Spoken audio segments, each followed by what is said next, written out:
Hi guys, welcome back to Chain Reaction. Today we are at Synergy Racing Academy.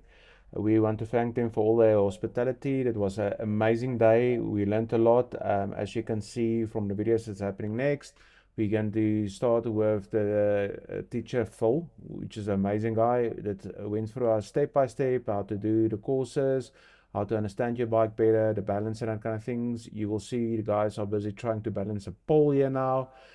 This is just to understand where to look. If you look at the short side of things or your hand, it's much more difficult to balance the pole than looking to the end of the pole. It's much easier to balance it. So after this, we're going to go to the track they set up, where we're going to do circles and figures of eights today. So yes, enjoy this one and let's go.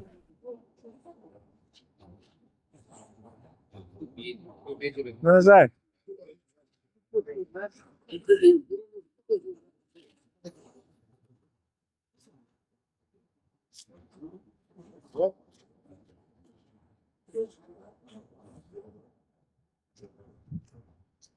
All right, guys, did you guys see the difference between letting your brain actually control your hands?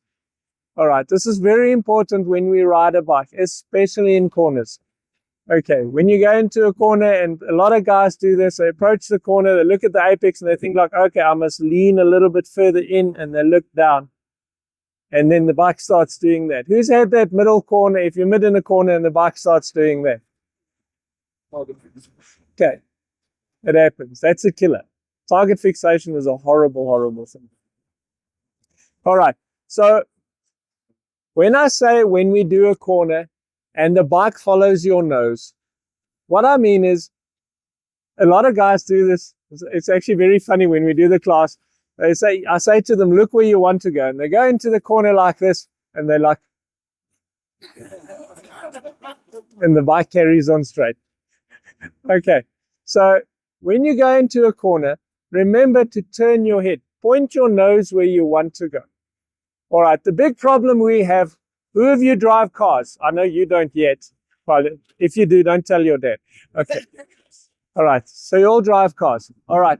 A big issue that we find a lot with people who drive cars is that we've become accustomed to the size of the windscreen. And we've become accustomed to the limitation that if I do a corner, I can only look to here because that's where my windscreen ends.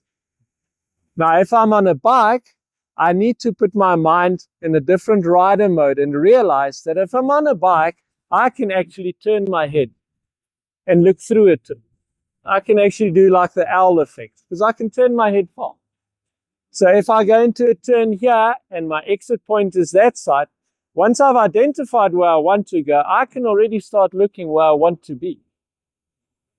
Because if we go into a turn and we use the setup that we use in a car, we're going to go into a turn and it's going to end up being like this. Because we're not giving our brain a direction of where it can go. Okay, so just keep that in mind when we do this. All right, so when we do the exercises, we're going to do our first exercise now. You guys can all see the track. All right, there are 4 orange cones around the track. Okay, so for the first exercise, I just want to see how you guys ride.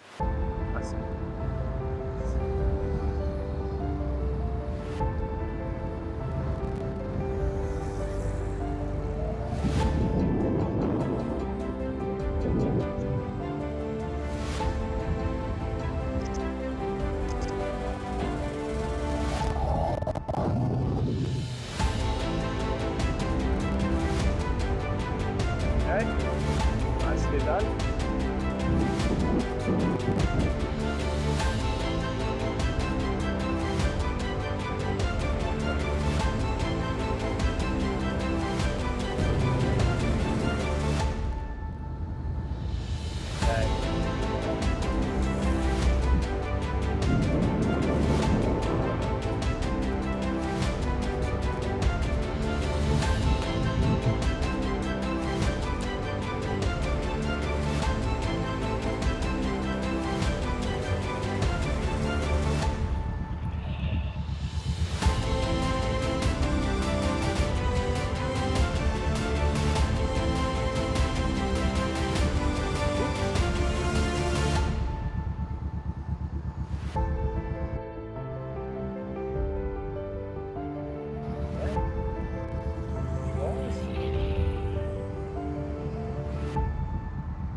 When we ride our bike, a very important part of our bike is to do with our brakes and our shocks.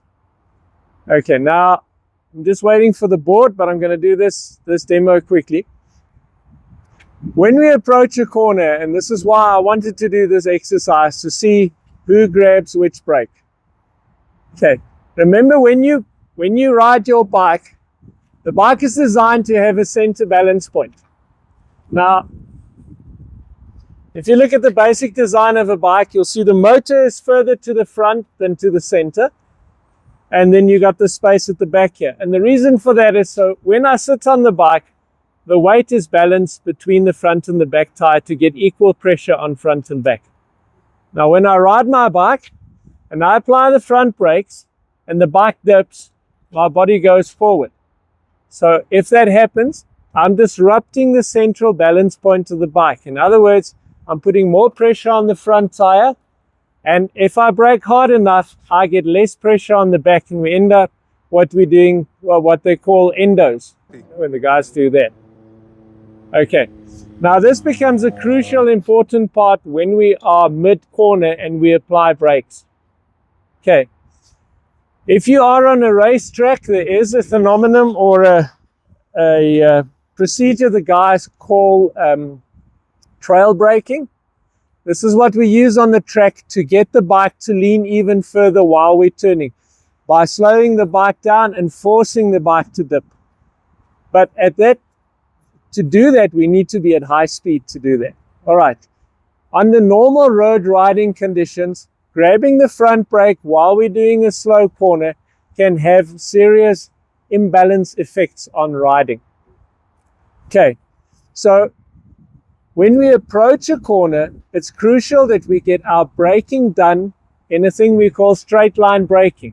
We do that on the track as well. You try and get all your braking done in a straight line, so when you lean into your turn, you've got nothing left to do but accelerate or take your speed through the turn. All right, so I want to show you guys the effect that your shocks have and your steering when we apply brakes mid-corner.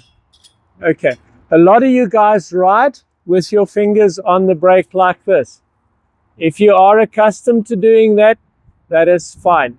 There is, however, a concern that if we are braking or if we're going through a corner, mid-corner, and we do get a fright, that we are going to end up jerking like this. The moment we jerk, we activate the front brakes, the bike dips forward, we imbalance the bike, and things go a bit awkward from there onwards. All right.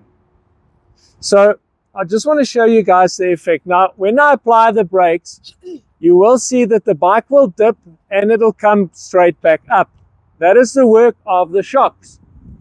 Now, shocks are our friends because they take up a lot of vibration off the road that doesn't transfer through to our steering. And that's fine. But the important part we need to keep in mind that your shocks have a function they call rebound. That is when the shock energizes itself again to enable it to absorb the next shock with a road condition. Right, now if we are in a straight line and we apply harsh braking, now I'm going to brake harshly to show you guys this. If I'm in a straight line and I apply the front brake, the bike will dip, the shocks are equally aligned, and they will rebound equally. Okay, however, if I'm leaning the bike, the weight distribution on shock left and shock right is not equal because I've got more weight on the left-hand side. So the rebound effect is going to be different. All right, so I'm going to show you guys the effect here. This is not to scare you. I just want you guys to keep this in mind. So if I'm pushing the bike now and I'm not going high speed, I'm going to do the same effect as I did just now. I'm going to grab the brakes, see what happens to the bike. And this is purely the rebound. All right, so I'm turning the bike. Yeah. Okay, two things happened here. First of all, because I applied the brake harshly, the contact patch did not grip on the top. The second thing that happened, did you guys see when the bike was doing its rebound? It bumped it to the side. Did you guys see that? I'll do it again. Bike's at a lean angle here. Push the bike, brake. Rebound pops. It pushes the bike over to the side. Okay, this is why it's important. If we are mid-corner, we try and stay off the front brakes. We do not want to disrupt the balance point of the bike at any point. A better way of riding is when we ride to have our ball of our foot on the foot peg. Okay, if you stand as you are now, I just want you guys to experience this. As you stand as you are now, I want you to try and balance by standing on your heels only. Just lift on your heels. No. Not so easy, right? All right, now do the same exercise on the ball of your foot. It's right there. Got balance. Okay. The reason why we say this, first of all, apart from the safety aspect of having your foot get caught on the track or on the tar, is if I'm riding with the ball of my foot here, and there's a dip or a bump or something in the road and I need to get up on the bike, I'm already in a point of balance. Okay, I'm not on my heels here where I'm not localized balance, but here I've got balance on my bike. Okay, so just a safety tip. Okay, when you ride, try and keep your feet on the foot peg with the ball of your foot. Okay, any questions? All right. Guys, let's do this exercise again.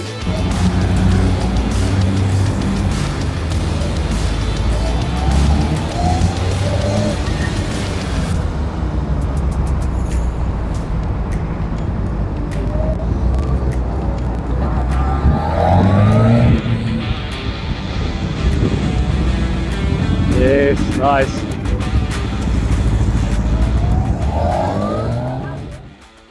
Yes guys, as you guys can see, there's a few bikes trying to go around the cones. They're trying to corner with using only their back brakes, so let's see how they do.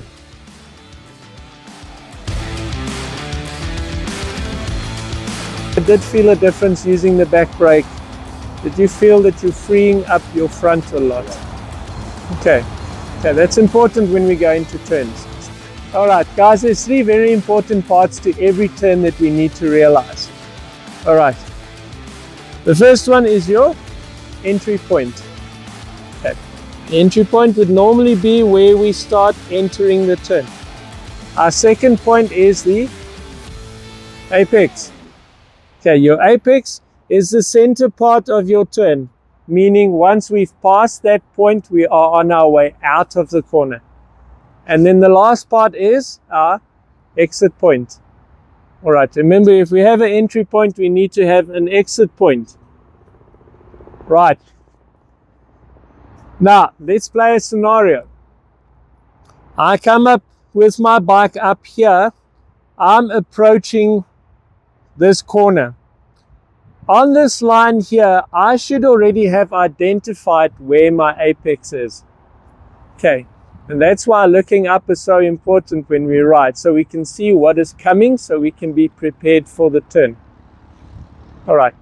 Now, if I'm approaching here, my entry point will 90% of the time be determined by my location of my apex. Because I see, here's the corner here, okay, I should start leaning in. Okay, so if we do our braking, most of our braking gets done in this segment here, just before we start getting into our entry point. Now, if I approach my entry point, my focus should be on my apex, because that's where I am heading. Okay, now, the moment I've identified where my apex is and I start heading into the turn, where's my focus going to be then? The exit. At the exit point. Okay, over there. Because if I keep looking at the apex, what's going to happen? I'm going there. Okay, and look backwards while you're going forwards. Also, if the apex is here and we keep focusing on it, we're going to have to find a new exit point by the time we get out of the turn, because we don't know where we're going. We're like, oh, here's the corner, here's the corner. Oh, where am I going now? End up with wobbles. Okay. Now, very important, and this is why the braking segment is so important. When we go through a turn like this, there's two parts of the turn. The one part here we call the correction zone.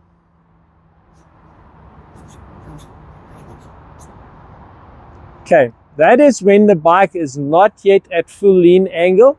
We are still coming in line towards the apex.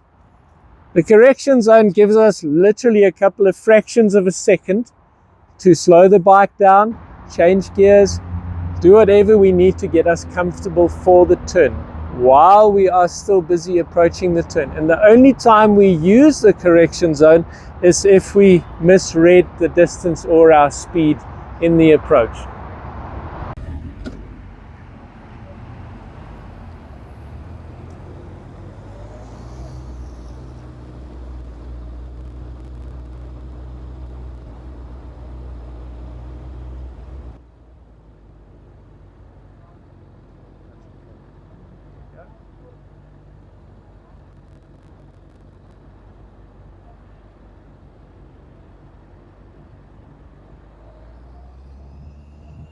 Guys, thank you for watching this one. Obviously, this was a fun and interesting one. Little G finishing up with his figures of 8, left and right turns. Then we also have to thank Synergy Race Academy and Phil. Guys, please contact them. There's obviously much more to learn. We just showed you guys a few clips, and then we have to thank all the amazing people that was there for the day also. That's it, guys. Enjoy and see you in the next one.